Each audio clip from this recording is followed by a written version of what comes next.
Hey guys, back with me again in this channel. So on today's video, I'm gonna show you how you can create a cool intro video on CapCut, or how you can put video inside text on your intro video. So here you need to prepare a white image, the video that you want to add to put inside the text, and also a text video with a green text like this. And then next, put the text video in the overlay,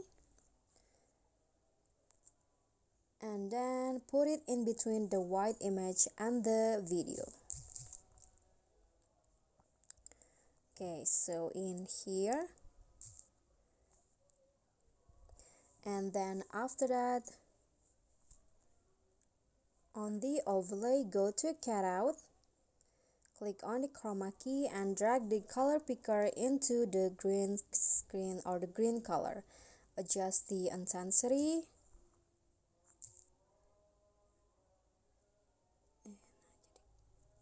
and then after that, add a transition to make it smoother.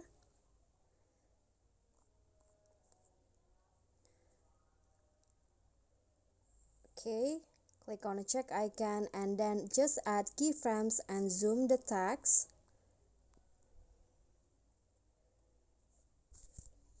like this to make the video, or to see the video in a full size like this. And let's see the result. Okay, so that's all for me. Thank you guys so much for watching. Don't forget to like, comment, subscribe, and also click on the thanks below. Bye.